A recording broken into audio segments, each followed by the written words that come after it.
साहेबांच्या फोटोलाच महत्वाचं स्थान दिलं नाहीत हे विचारण्याचं धाडस उद्धवजी ठाकरे साहेब करतील का, हा या निमित्तानं माझा सवाल आहे. आणि त्याच्यामुळे पूर्णपणे विस्कळीत झालेली किंबहुना उद्धवजी ठाकरे यांचं महत्व शून्य करण्याची आज त्या ठिकाणी भूमिका महाविकास आघाडीमध्ये दिसते. आज आपण बघाल की महाविकास आघाडी केवळ भावनिक वातावरण करून निवडणुका जिंकता येतात का प्रयत्न आहे.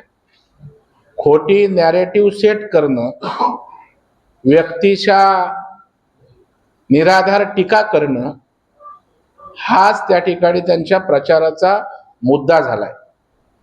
आपण बघाल विकासावर बोलताना महाविकास आघाडीची लोक दिसत नाहीत.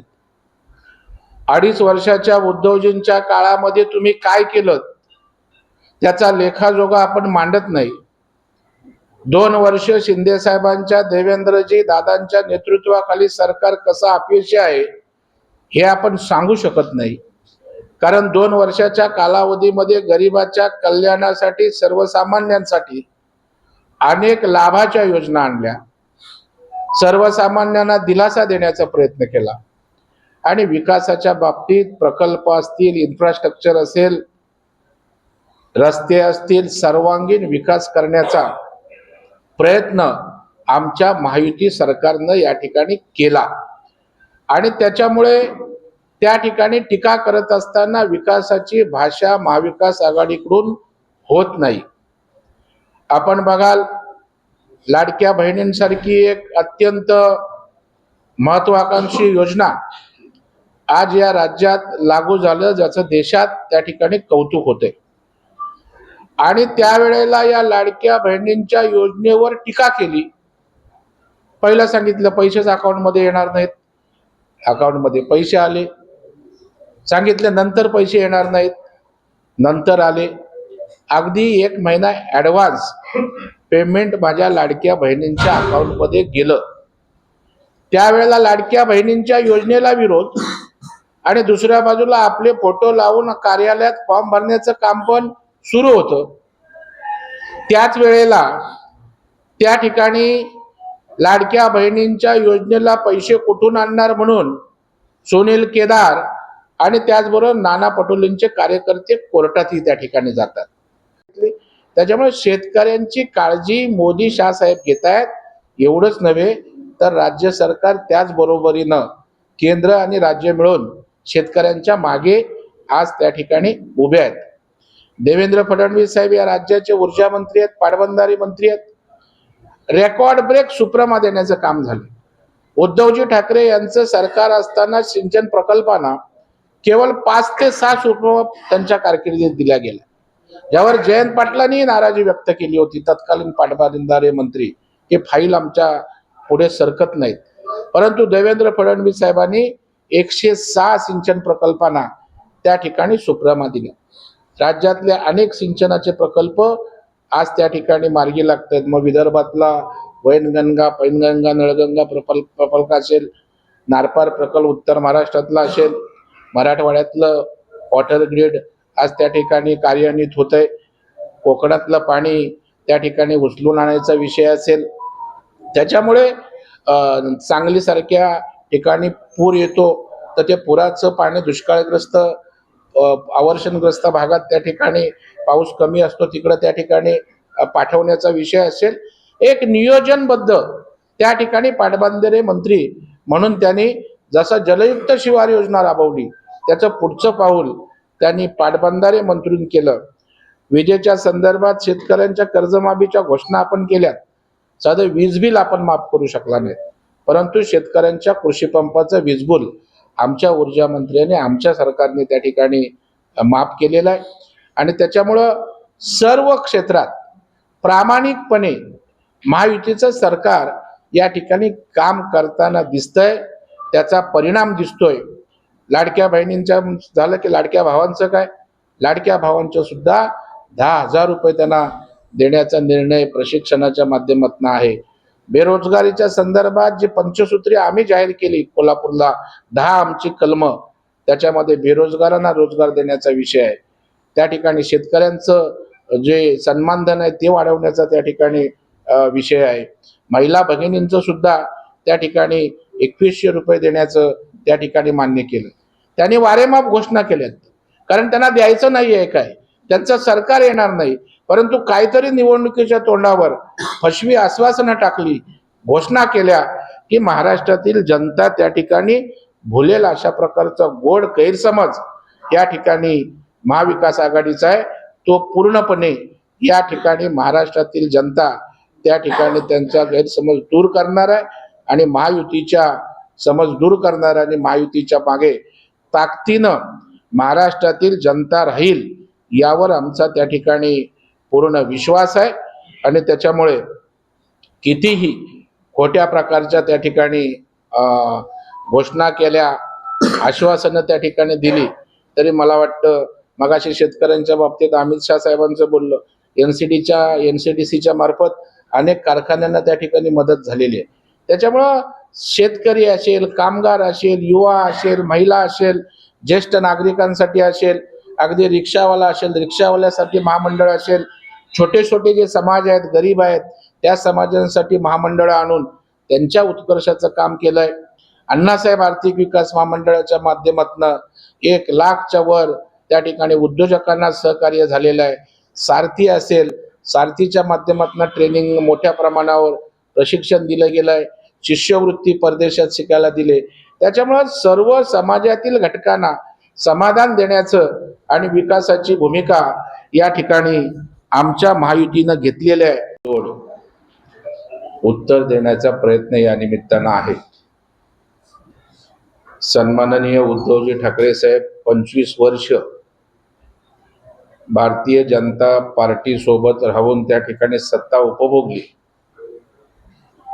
आणि त्यानंतरही काँग्रेसच्या मांडीला मांडी लावून बसल्यावर 25 वर्ष माझी सडली अशा प्रकारची भूमिका त्यांनी घेतली. परंतु आता उभाठा सेना ही 2.5 वर्षातच त्या ठिकाणी सडली असल्याची भावना आणि चित्र आज महाराष्ट्रात उभं आहे. कारण आपण बघाल की आदरणीय हिंदू हृदय सम्राट बाळासाहेब ठाकरे यांचं आज चित्र, फोटोज त्यांच्या पोस्टरवरून, बॅनरवरून त्या ठिकाणी गायब झाले.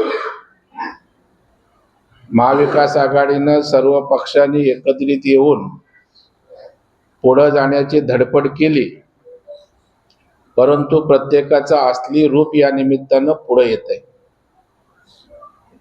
आपण बघाल की नेहमी उद्धवजी ठाकरे साहेब यांनी त्या ठिकाणी सांगितलंय की मी बाळासाहेबांचा पुत्र आहे, नाहीतर माझी किंमत त्या ठिकाणी शून्य आहे. आणि तशाच पद्धतीनं आज त्या ठिकाणी उद्धवजी ठाकरे यांची किंमत महाविकास आघाडीने दाखवून दिलेली आहे. त्यांची किंमत शून्य त्यांनी या ठिकाणी सर्व प्रचारात, तडजोडीत या ठिकाणी केलेली आहे. आपण बघाल की ज्येष्ठ स्वातंत्र्य सैनिक दत्ता ताम्हणे साहेब यांनी त्या ठिकाणी मनोहर जोशींच्या प्रबोध ग्रंथात त्या ठिकाणी सांगितलं होतं की जोपर्यंत बाळासाहेबांचा करिश्मा आहे, जनता या ठिकाणी आमच्या मागे उभी राहील, हा आम्हाला पूर्ण आत्मविश्वास आहे. तुम्ही जे सगळं सांगताय महत्त्वाची कामं केलेली फडणवीस आणि एकनाथ शिंदे, ते संजय राऊत म्हणतात किती काही जरी झालं फडणवीस आणि एकनाथ शिंदे पुन्हा मुख्यमंत्री होणार नाही, मुख्यमंत्र्याला महाआघाडीचा नाही. संजय राऊत यांच्यात एवढा फाजील आणि खोटा आत्मविश्वास असतो की त्यांना पुरस्कार दिला पाहिजे. कारण ते बोलतात त्याला कुठलाही आधार नसतो, ते बोलतात त्याला कुठलंही स्टॅटिस्टिक नसतं, ते बोलतात त्यांना कुठला पुरावा द्यायचा नसतो आणि त्याच्यामुळे काही बोलतात. आता मला सांगा की महाराष्ट्रामध्ये सरकार तुलना करणार ना 2 सरकारची, त्याच्यावरती आकडेवारी सहित संजय राऊतने बोलावं. माझं त्यांना आव्हान आहे, मी त्यांच्या समोर येतो. बरं, त्यांनी मुख्यमंत्री महाविकास आघाडीचा कोण होणार? उद्धवजी ठाकरे साहेब होणार, ही संजय राऊतांची सुप्त आतून इच्छा आहे. त्याच्यामुळे मला वाटतं संजय राऊत हे त्या ठिकाणी राहुल गांधींची तळी उचलत आहेत. चाटोगिरी ते बाकीच्यांना बोलतात, परंतु ते राहुल गांधींची, पवार साहेबांची काय करतात हे महाराष्ट्र त्या ठिकाणी बघतोय. आणि त्याच्यामुळे संजय राऊतांना फक्त आरोप करणं, बेधडक काही बोलणं, याच्या पलीकडे काही नाही. ते महाराष्ट्रातल्या पाणी प्रश्नाचं काय चाललंय त्याच्यावर कधी बोललेले नाही. शेतकऱ्यांच्या प्रश्नावर संजय राऊत कधी अभ्यासपूर्ण बोललेलं आपण त्या ठिकाणी ऐकलं नाही. महाराष्ट्राच्या विकासाच्या संदर्भात कधी ते बोलले नाहीत. त्याच्यामुळे केवळ भावनिक, खोटं आणि विखारी आणि विषारी बोलायचं हे संजय राऊतांची बोलण्याची एक पद्धत झाली. आणि त्याच्यावर लोकांनाही आता संजय राऊत आला, टीव्हीवर दिसले की त्या ठिकाणी लोक चॅनल बदलतात. त्यांनी आज एक महत्वाचा विषय सातत्याने मांडला. नौटंकी त्या ठिकाणी दिसली. त्यावेळेला आपण सांगितलं पैसे कुठून आणणार, तिजोरीवर ताण येईल. मग आता आपण लाडक्या बहिणीला 1,500चे 3,000 करण्याची तुम्ही घोषणा केलीत. तुम्ही काय आभाळातनं पाऊस पाडणार आहात का? त्याच्यामुळं आता ते संभ्रमित झालेले आहेत. खोट्या घोषणा, फसवी आश्वासनं देत आहेत, परंतु त्यांना काही करण्याची आवश्यकता नाही. कारण या लाडक्या बहिणींनी, लाडक्या भावानी, शेतकऱ्यांनी, कष्टकऱ्यांनी, समाजातील सर्वांनी आज त्या ठिकाणी ठरवलंय की पुन्हा महायुतीचं सरकार त्या ठिकाणी येणार आहे. त्याच्यामुळे तुम्ही तिजोरीची काळजी करू नका. सगळ्या योजना कार्यान्वित करणं या ठिकाणी आमची जबाबदारी आहे. तो विश्वास महाराष्ट्रातल्या जनतेच्या मनामध्ये आम्ही त्या ठिकाणी निर्माण केलेला आहे. सन्माननीय शरद पवार साहेब त्या ठिकाणी वर्ध्याच्या हिंगणघाटच्या सभेत बोलतात की मोदी शाह साहेबांनी शेतकऱ्यांसाठी काय केलं. मी कर्जमाफीची योजना आणली. माझ्या नम्रपणे पवार साहेबांना सांगणं आहे की निवडणुकीच्या वेळेला काही खरं पण आपण बोललं पाहिजे. शेतकरी पंतप्रधान किसान सन्मान योजना 6,000 रुपये कोणी योजना आणली? पंतप्रधान नरेंद्र मोदी साहेबांनी आणली. तुम्ही MSCPचं त्या ठिकाणी MSPचं बोललात. भावांतर योजना कोणी आणली? केंद्र सरकारनं आणली. केंद्र सरकारच्या बरोबर राज्य सरकारनं 6,000चा शेतकऱ्यांना सन्मान निधी त्यांच्या खात्यामध्ये जातोय, शेतकऱ्यांसाठी करतोय. अमित शाह साहेबांनी साखर कारखानदारीला तर वाचवण्याचं काम केलं. 12,000 कोटी इन्कम टॅक्सचे आज त्या ठिकाणी कारखानदारांवर, साखर कारखानदारीवर होते. अमित शाह साहेबांनी धाडसी निर्णय घेतला. आज ती साखर कारखानदारी वाचली, ज्याच्यावर शेतकऱ्यांचं भविष्य त्या ठिकाणी अवलंबून आहे. हे ज्या पद्धतीनं त्या ठिकाणी नॅरेटिव्ह सेट करण्याचा प्रयत्न करतायत, विकासावर न बोलता, त्या ठिकाणी त्यांना गुंडगिरीचं नीट माहीत आहे. कारण भांडुपला जिथे राहतात तिथे सुनील राऊत त्यांचे बंधू आहेत आणि किती गुंडांचा वावर संजय राऊतांच्या आसपास परिसरात असतो याची जरा चौकशी मुंबई पोलिसांनी करावी. त्याच्यामुळे गुंडांच्या टोळक्यात वावरणारे, गुंडांचा वापर राजकारणासाठी करणारे, याच्या बातम्या आल्यात चॅनलवर, वर्तमानपत्रात. त्याने गुंडगिरीवर बोलावं म्हणजे त्या ठिकाणी आश्चर्य आहे. आणि पोलिसांना टार्गेट त्या ठिकाणी करायचं, कारण यांच्या गुंडगिरीला त्या ठिकाणी साथ मिळत नाही, कठोर कारवाया होत आहेत. त्यामुळं आता गुंडगिरीवर संजय राऊत बोलायला लागलेत. संजय राऊतांना हे माहीत नाही, शिवसेनेची स्थापना झाल्यानंतर अशा सगळ्या लोकांना एकत्रित करून बाळासाहेबांनी त्या ठिकाणी त्यांच्या आयुष्यात परिवर्तन केलं. KT थापा नगरसेवक झाले. मी तर अशी अनेक उदाहरणं देईन. त्याच्यामुळे संजय राऊतांना शिवसेनेचा इतिहास माहीत नाही. आम्ही शिवसेनेतनं आलोय, आता त्यांच्या अंगाशी आलंय. त्याच्यामुळे रोज नवं खोटं बोलण्याचे विक्रम संजय राऊत स्वतःचे स्वतः मोडणार आहेत. नाही, तेव्हा त्या ठिकाणी गुंड चालत होते. त्या ठिकाणी त्या गुंडांच्या आयुष्यामध्ये बाळासाहेबांनी परिवर्तन केलं, त्याला समाजसेवेला त्या ठिकाणी जोडलं आणि त्या शिवसेनेची अशा ठेलेवाल्याला, पानवाल्याला, छोट्या लोकांना मोठं केलं आणि अशा वेळेला अशा प्रवृत्तीच्या लोकांना सुद्धा समाजकारणात आणून त्यांचं आयुष्य बदललं. त्याच्यामुळे संजय राऊतांनी शिवसेनेचा इतिहास तपासावा आणि मग बोलावं. गुंडांना समोर करून सध्या निवडणुकांमध्ये जिंकण्याचा प्रयत्न करतायत. अनेक गुंडांच्या टोळ्या सक्रिय झालेल्या आहेत.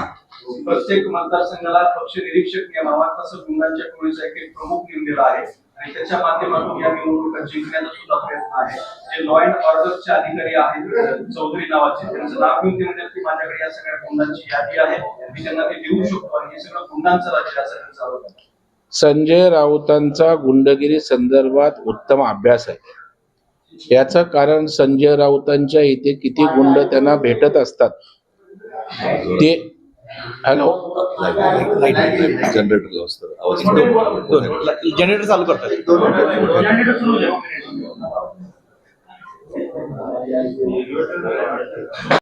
केली होती त्यावेळेला संजय राऊत म्हणाले असा मी पण राऊत आहे, बाळासाहेब ठाकरेंनी घडवलेला राऊत. नशीब ते मी दाऊद आहे बोलले नाहीत. ते राऊत आहेत इथपर्यंत थांबले, पण त्यांची मजल जर मी दाऊद आहे असं बोललं तरी त्या ठिकाणी आश्चर्य वाटायला त्या ठिकाणी नको.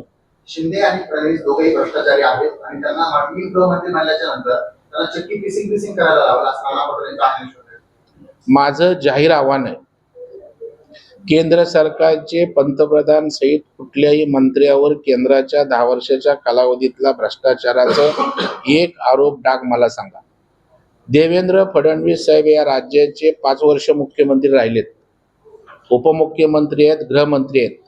एक भ्रष्टाचाराचा डाग नाना पटोलेंनी दाखवला तर त्या ठिकाणी नाना पटेल सांगतील ती शिक्षा भोगायला आम्ही तयार आहे. त्याच्यामुळे आता फुकट तोंडाने बडबड करणं, तुम्ही त्या ठिकाणी अनिल देशमुखांनी 100 कोटी वाजेच्या माध्यमातला बदल्यामध्ये घेणारी लोक तुम्ही. गृहमंत्री ज्या वेळेला जेलमध्ये राहतो त्यावेळेला कुठल्या नैतिक अधिकारानं कुठल्या तोंडानं आपण त्या ठिकाणी देवेंद्रजींवर त्या ठिकाणी आरोप करता. एक भ्रष्टाचाराचा डाग दाखवा. एक या राज्यामध्ये अनेक नेते झाले, यांना त्या कारणांना टीका झाली, आरोप झाले, परंतु त्या ठिकाणी देवेंद्र फडणवीस साहेबांनी गृह खातं सांभाळत असताना बदल्यांमध्ये भ्रष्टाचार आहे का, कुठल्या गुंडांना पाठीशी घातलंय का, एक भ्रष्टाचाराची केस दाखवावी. नाना पटोले सांगतील ते त्या ठिकाणी आम्ही मानू. राज ठाकरे यांना जी काय स्क्रिप्ट लिहून दिली जाते तर ती फडणवीस नाही, संजय राऊतांना बहुतेक शरद पवार साहेब स्क्रिप्ट देतात. संजय राऊतांची वक्तव्य जर बघितली तर ते शरद पवार साहेबांची स्क्रिप्ट चालवतात.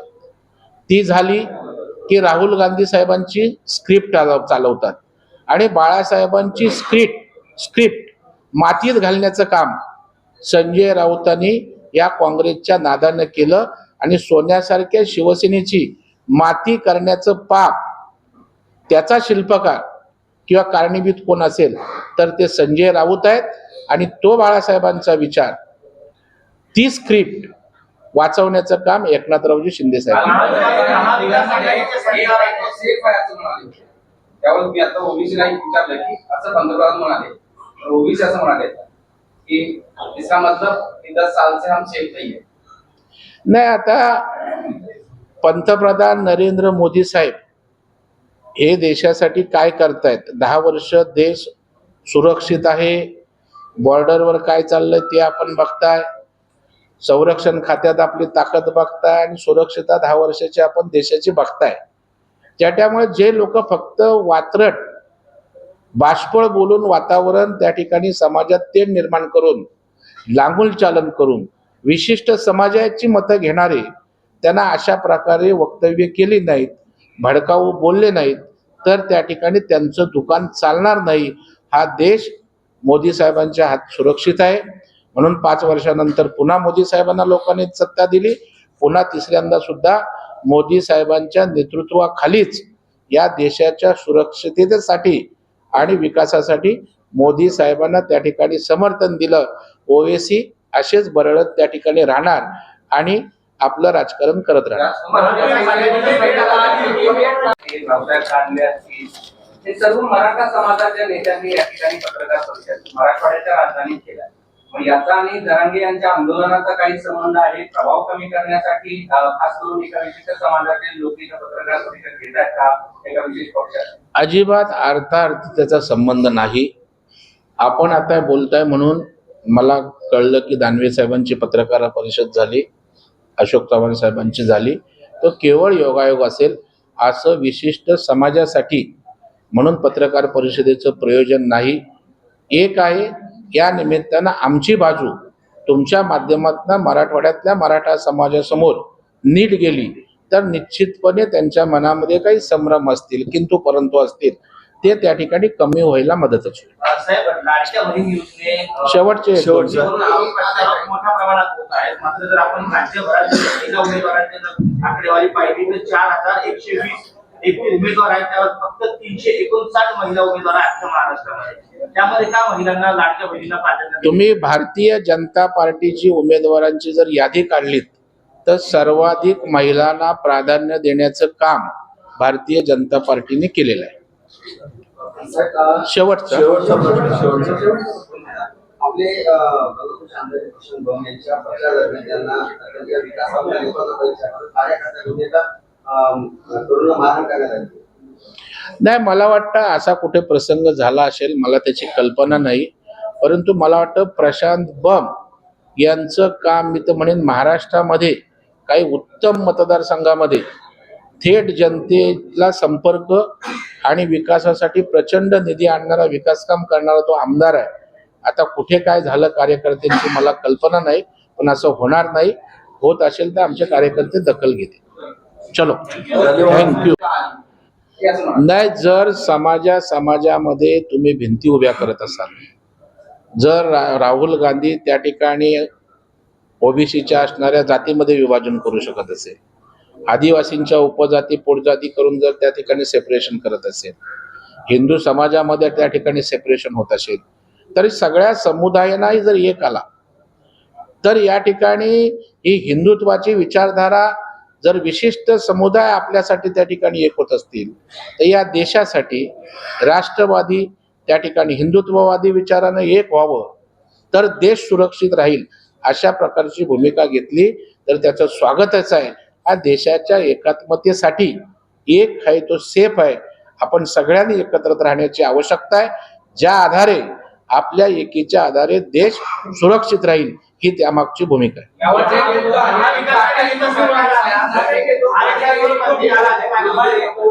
टाटा इन्स्टिट्यूट ऑफ सायन्सला एक रिसर्च केलाय.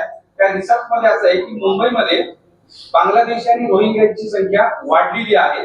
2051 पर्यंत ही संख्या कमी होऊन ती हिंदूची संख्या केवळ 54% जाईल असं 54% घटणार आहे. नाही, म्हणून या ठिकाणी प्रश्न धर्माची तेढीचा नाही आहे, परंतु या ठिकाणी एक खरं आहे की त्या ठिकाणी संख्या कमी होते, विशिष्ट समुदायाची त्या ठिकाणी संख्या वाढते, बाहेरचं बांगलादेशी अतिक्रमण होतंय.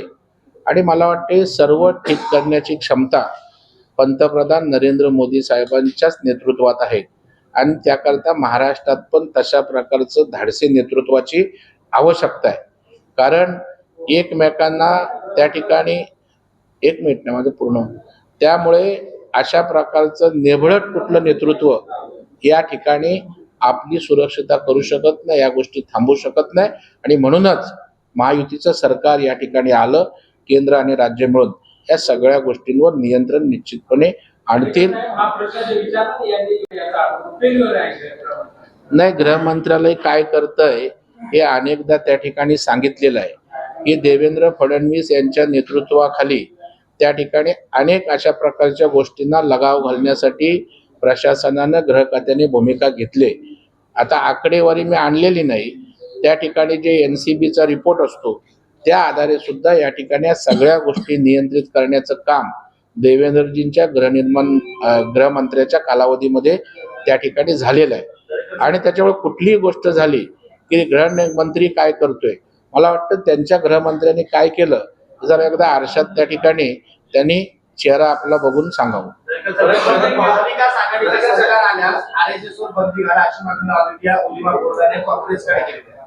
नाही, यावरून या ठिकाणी काँग्रेसचं काय मतांसाठी लाचारी आणि लांगुलचालन आहे ते पुन्हा एकदा या निमित्तानं दिसून येत आहे. आणि याचा जे आम्ही सांगितलं एक आहे, सेफ आहे, बटेंगे तो कटेंगे, अशा प्रकारच्या ज्या प्रवृत्ती त्या ठिकाणी बळावतायत की त्याला खतपाने काँग्रेस घालतंय, त्यासाठी देशासाठी अशा प्रकारची भूमिका घेऊन ते आलेलं आहे. आणि काँग्रेस मतांसाठी त्या ठिकाणी नाना पटोलेने आम्ही या मागण्या मान्य करू हेही त्यांना लेखी त्या ठिकाणी देऊन टाकलं. योगी जे सरकारने बंदी केली, यावर शरद पवार म्हणाले की भाजप हे सगळं असं वक्तव्य करून निवडणुका जाती घडवते. हो साहेब.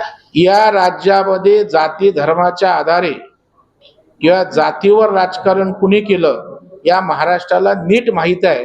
त्याच्यामुळे ते जातीपातीवर या ठिकाणी बोलतात. नाही, एक लक्षात ठेवा, अजित पवार यांचा स्वतंत्र पक्ष आहे. ज्या वेळेला 3-3 पक्षाची लोक या ठिकाणी एकत्रितपणे असतात त्यावेळेला एक मिनिमम कॉमन प्रोग्राम असतो ज्या आधारे विकासासाठी आपण एकत्र असतो. शिवाय तिन्ही पक्षांची काही मुद्द्यांवर त्या ठिकाणी भूमिका वेगळी असू शकते आणि त्याच्यामुळं त्यांच्या पक्षाची त्यांची काही एक मत असू शकतं. जरांगे म्हणाले की उद्या 10 तारखे रोजी कुणाला पडायचं हे सांगणार हाडाबडी. आणि तुमची आणि जरंगे पाटलांची बऱ्याच मागण्या प्रकारे नाही, माझं मुद्द्यावर त्या ठिकाणी भूमिका मांडणं होतं की वस्तुस्थिती महाराष्ट्रासमोर गेली पाहिजे. हे सरकार देवेंद्रजींनी मराठा आरक्षण दिलं, टिकवलं, सुप्रीम कोर्टात फेटाळलं नव्हतं, ही वस्तुस्थिती सांगितली. शिंदे साहेबांनी छत्रपतींच्या पदस्पर्शाला स्पर्शून त्या ठिकाणी मराठा समाजाला एसीबीसीचं आरक्षण दिलं. सारथी बिरती सारख्या योजना ज्या आमच्या आहेत, अण्णासाहेब आर्थिक विकास केलं ते सांगितलं आणि दुर्दैवानं केलेल्यांना त्या ठिकाणी दोष देत होते म्हणून मी वस्तुस्थिती त्या ठिकाणी मांडली. आणि ओबीसीतनं मराठ्यांना आरक्षण द्यावं या संदर्भात राष्ट्रवादी शरद पवार साहेबांची काय भूमिका आहे ती स्पष्ट झाली नाही. उद्धव ठाकरेंच्या आरक्षणाच्या बाबतीत भूमिका स्पष्ट झाली नाही. काँग्रेस त्या ठिकाणी हातवर करते आणि अशा वेळेला केवळ देवेंद्र फडणवीस, केवळ भाजप हे टार्गेट होत होतं. म्हणून आमची भूमिका मांडली. ते काही माझे दुश्मन नाहीत, त्यांनी समाजासाठी काम करावं, मराठा समाज त्यांच्या सोबत राहील. ज्या ज्या वेळेला राजकारण येईल त्यावेळेला आमची बाजू प्रामाणिकपणे मराठा समाजासमोर मांडणं याच्यामध्ये गैर काय. ते पाड्याच्या संदर्भात प्रश्न होता की ते उद्या निर्णय घेणार आहे आणि तुम्ही आता बोलतानाच म्हणाले होते की फडणवीस आणि भाजपला ते टार्गेट करतात. उद्या पाडण्याचा निर्णय आता त्यांच्या भूमिका आपण बघताय अलीकडच्या काळात बदलताना आपण दिसत आहेत. त्याच्यामुळे आता त्यांची भूमिका उद्या येऊ द्या. त्याच्यामुळे काय सारखे आता पहिला त्यांनी लढवायचा निर्णय घेतला, नंतर त्या ठिकाणी पुन्हा न लढवण्याचा घेतला, पुन्हा आता आम्ही पाडणार पण नाही, निवडून पण नाही आणणार, पुन्हा आता पाडणार म्हणतायत. त्याच्यामुळे त्यांच्या 20 तारखेपर्यंत काय काय भूमिका येत आहेत.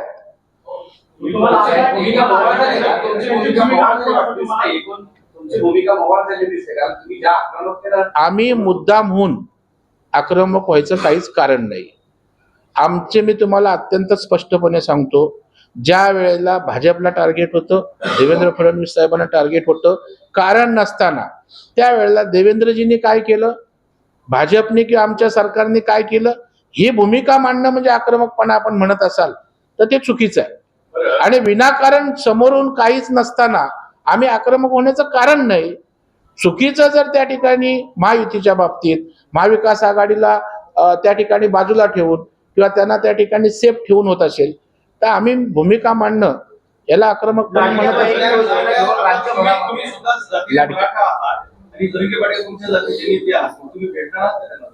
कुणाला. मी जरांगे साहेबांशी आमच्या दादांशी 1-2दा बोललोय, त्यांच्या वाढदिवसाला पण शुभेच्छा दिल्यात आणि ते समाजासाठी काम करतायत, त्याचा आम्हाला आनंद आहे. माझं म्हणणं आहे की फक्त त्यांनी समाजासाठी काम करावं. कुणाच्या नेत्याच्या कुठल्या पक्षाचा त्या ठिकाणी आपल्या आंदोलनावर त्या ठिकाणी परिणाम होतोय किंवा ते आंदोलनात इंटरव्हेन करतात अशा प्रकारचं परसेप्शन निर्माण होऊ नये याची त्यांनी काळजी घ्यावी. आम्ही सगळ्या पक्षातले मराठा समाजाची लोक मराठा अभियानासोबत त्यांच्या मुवमेंट सोबत आहोत ना. नाही, अजून काय असं ठरलेलं नाही. आमची अत्यंत स्वयंस्पष्ट अशी भूमिका आहे. आमची ही निवडणूक एकनाथरावजी शिंदे साहेबांच्या नेतृत्वाखाली होते. मुख्यमंत्री होईल तो महायुतीचा होईल. तिन्ही नेते आमचे सक्षम आहेत. त्या ठिकाणी भारतीय जनता पार्टीचं केंद्रीय नेतृत्व आणि हे 3 नेते 3 पक्ष मिळून उद्या या राज्याचं नेतृत्व कोण करावं ते त्या ठिकाणी ठरेल. पण भारतीय जनता पार्टी म्हणून आम्हाला विचारलं किंवा मला विचारलं की तुमचा मुख्यमंत्री कोण असेल, तर स्वाभाविकपणे महाराष्ट्रामधनं भाजपच्या कार्यकर्त्यांना असं वाटतंय की देवेंद्र फडणवीस मुख्यमंत्री व्हावेत, परंतु मुख्यमंत्री हा महायुतीचा असेल.